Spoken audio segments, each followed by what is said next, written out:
This is Abdul Wahab Naim from Acknowledge Brains. This is my first video on my YouTube channel regarding Mendelian genetics. In this video, we will discuss about introduction to Mendelian genetics. इसके अलावा reason for success of Mendelian work, जिसमें हम बात करेंगे his approach and his choice of experimental material. Number 1, introduction. Gregor Johann Mendel was born in a small village in Moravia of Czechoslovakia. He became priest at the age of 25 years. ठीक है जी. He is known as the father of genetics because he laid the foundation of classical genetics by formulating 2 laws of inheritance. Mendel को father of genetics भी कहते थे क्योंकि उसने classical genetics की बुनियाद रखी थी, यानी कि जेनेटिक्स की बुनियाद मेंडल ने रखी थी, इसलिए उसे फादर ऑफ जेनेटिक्स कहते थे. और यहाँ ये प्रीस्ट है ना, इसका मतलब होता है पादरी. उसके लॉज कौन से थे मेंडल ने जो दिए थे? वो है law of segregation and law of independent assortment. In 1854 he started working on garden pea Pisum sativum.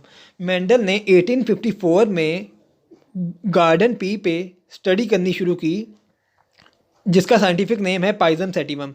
He took 34 strains of garden peas and prepare their pure breeds. उसने 34 सैंपल ले लिए गार्डन पी के, 34 strain ले लिए garden pea के और उनकी pure breeds तैयार करवा ली, यानी कि प्योर ब्रीडिंग डोमिनेंट प्लांट तैयार करवा लिए और प्योर ब्रीडिंग रिसेसिव प्लांट तैयार करवा लिए. ठीक है जी. From 1855 to 1866 he performed a series of breeding experiments in his monastery garden for 11 years by crossing different pure breeds in a variety of pattern and explain the mechanism of inheritance. उसने 11 साल की जद्दोजहद के बाद mechanism of inheritance को discover कर लिया. उसने एक्सपेरिमेंट के लिए जौन सा गार्डन इस्तेमाल किया वो था मोनेस्ट्री गार्डन, यानी कि उसने अपने चर्च का जो गार्डन था ना, जहाँ वो पादरी था, उसी चर्च के गार्डन में 11 साल तक एक्सपेरिमेंट किए और मैकेनिज्म ऑफ इनहेरिटेंस दिया. इन 1865 Mendel presented his work in Bonn Society for the Study of Natural Science. ये MCQ है एक अहम. उसने प्रेजेंट किया था अपना वर्क ब्रोन सोसाइटी में for the study of natural science. ठीक है जी. His work was published in 1866. His work remained neglected for 34 years. In 1900, 3 botanists, Correns, De Vries, Schermark, rediscovered his work independently after 16 years of his death. ठीक है जी. हमारा अगला topic start होता है reason for success of Mendelian work, जिसमें आ जाता है his approach और his choice of experimental material. His approach के बारे में बात करते हैं पहले. उसकी अप्रोच क्या थी? His approach was systematic. उसकी अप्रोच सिस्टमेटिक थी. He started his work from pure breeding varieties and studied 1 character at a time. यानी कि उसने प्योर ब्रीडिंग वैराइटीज़ ली और एक करेक्टर को स्टडी किया एट अ टाइम. अगर हम मोनोहाइब्रिड क्रॉस की बात करें तो मोनोहाइब्रिड क्रॉस में उसने अगर सीड शेप ली तो सीड शेप में उसने pure breeding round seeded plant लिया और pure breeding wrinkle seeded plant लिया. यानी कि इसमें डोमिनेंट है हमारे पास राउंड सीडेड प्लांट और रिसेसिव है wrinkle seeded plant.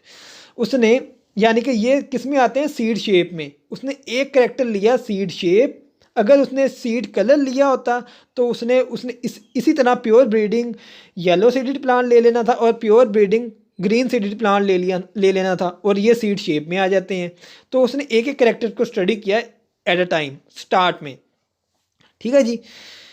His approach was statistical. उसकी अप्रोच स्टैटिस्टिकल थी. कैसे? क्योंकि उसने अपना जो डाटा उसको मिला था ना, कंक्लूजन जो उसने हासिल की, वो उसने रेशो की शक्ल में लिख ली.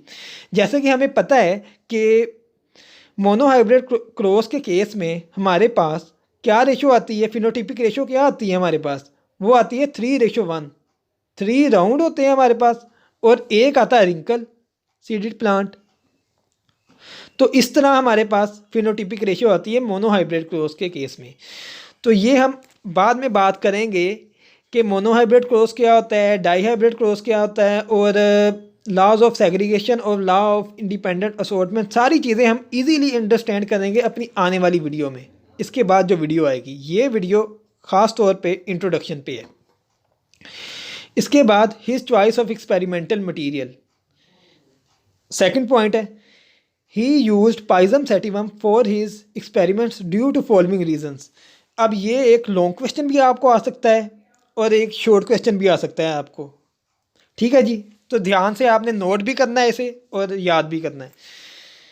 इजी टू कल्टीवेट है, क्यों उसने पी प्लांट को या पाइजम सेटिवम को चूज़ किया, गार्डन पी को, क्योंकि वो इजी टू कल्टीवेट है, क्योंकि काश्तकारी इजीली कर सकते हैं हम पाइजम सेटिवम की, पी प्लांट की। Flowers are hermaphrodite, garden pea के फ्लावर्स हर्माफ्रोडाइट हैं, यानी कि मोनोइशियस हैं, यानी कि मेल और फीमेल प्लांट्स एक ही प्लांट पे, मेल और फीमेल रिप्रोडक्टिव ऑर्गन्स जो होते हैं वो एक ही प्लांट पे प्रेजेंट है, ठीक है जी। इसे कहते हैं मोनोइशियस या hermaphrodite. It is normally a self fertilising but cross fertilisation can be made. Garden pea जो है, पाइजम सेटिवम पी प्लांट, वो सेल्फ फर्टिलाइजिंग भी हो सकता है और क्रॉस फर्टिलाइजेशन भी हो सकती है इसमें।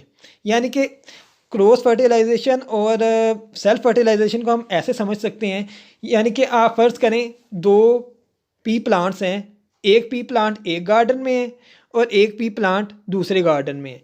अगर एक जो गार्डन 1 का पी प्लांट है उसके पोलन ग्रेन्स विंड या इंसेक्ट की मदद से गार्डन 2 के पी प्लांट के पास जाएंगे, तो और उसकी पोलन ट्यूब में जाके एग के साथ ओवरी के साथ फ्यूज़ हो जाएंगे, तो हम उसे कहेंगे, इस तरह की फर्टिलाइजेशन को कहेंगे क्रॉस फर्टिलाइजेशन, जिसमें 2 प्लांट इन्वॉल्व हो रहे हैं, ठीक है जी। ये क्रॉस फर्टिलाइजेशन होगी।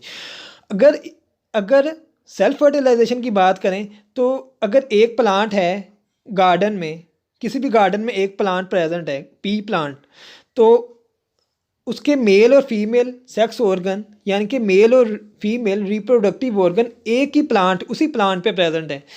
अगर उसका पोलन ग्रेन्स एक फ्लावर से दूसरे फ्लावर के ओवरी के साथ फ्यूज़ होते हैं पोलन ट्यूब के ज़रिए, तो इस तरह की हम फर्टिलाइजेशन को सेल्फ फर्टिलाइजेशन कहेंगे, जिसमें एक ही प्लांट इन्वॉल्व है या एक ही तरह का प्लांट इन्वॉल्व है, इसे हम कहेंगे सेल्फ फर्टिलाइजेशन।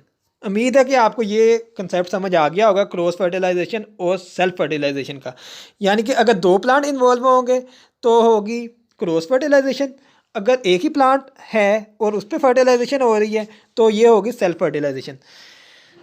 अगला पॉइंट है, time gap between generation rising is short, यानी कि एक ही साल में हम पी प्लांट की 3 से 4 फसलें ले लेते हैं, और क्योंकि टाइम गैप जनरेशन राइजिंग में पी प्लांट के केस में शॉर्ट होता है। Pea plant has very sharply distinct traits with 2 clear cut alternative and contrasting pair forms alleles, ठीक है जी। ये भी समझ आ गया होगा आपको। Mendel studied 7 traits of garden pea with distinct contrasting 14 pure breeding lines, यानी कि मेंडल ने 7 ट्रेट स्टडी किए गार्डन पी के, जिसकी 14 प्योर ब्रीडिंग लाइंस उसने निकाली।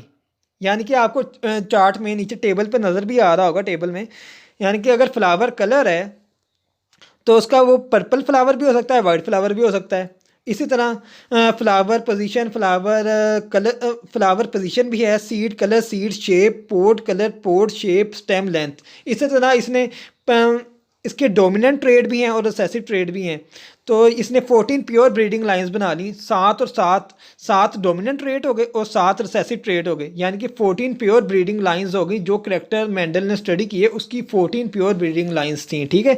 इसके बाद मेंडल ने स्टडी किया number of varieties are available. Mendel ने इसलिए भी चूज़ किया पी प्लांट को क्योंकि उसकी नंबर ऑफ वैरायटीज़ अवेलेबल थी हमारे पास, मेंडल के पास।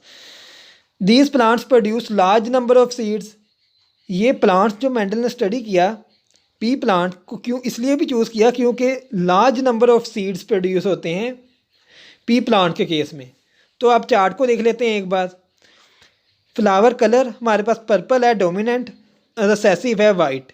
फ्लावर पोजीशन क्या है, एक्सियल है डोमिनेंट फ्लावर पोजीशन, और रिसेसिव है टर्मिनल फ्लावर पोजीशन। एक्सियल होती है जहाँ से 2 शाखें ओरिजिनेट हो रही हैं, 2 ब्रांचेस, वहाँ अगर फ्लावर होगा तो होगी वो एक्सियल पोजीशन, और टर्मिनल फ्लावर पोजीशन वहाँ होगी जो शाख जहाँ ख़त्म हो रही है एक ब्रांच प्लांट की जहाँ ख़त्म हो रही है वहाँ फ्लावर होगा तो वहाँ टर्मिनल होगा, वो रिसेसिव ट्रेट आता है। ट्रेट के केस में हमने बात की है। सीड कलर क्या है, येलो और ग्रीन। डोमिनेंट है येलो, रिसेसिव है green. Seed shape round wrinkled. Pod colour green yellow. Pod shape inflated constricted. Pod किसे कहते हैं, पोड हम कहते हैं जो पी प्लांट का छिलका होता है उसे हम कहते हैं पोड। स्टेम लेंथ क्या है, टाल और ड्वार्फ। डोमिनेंट है टाल और रिसेसिव ट्रेट है ड्वार्फ। ठीक है जी, अल्लाह हाफिज़।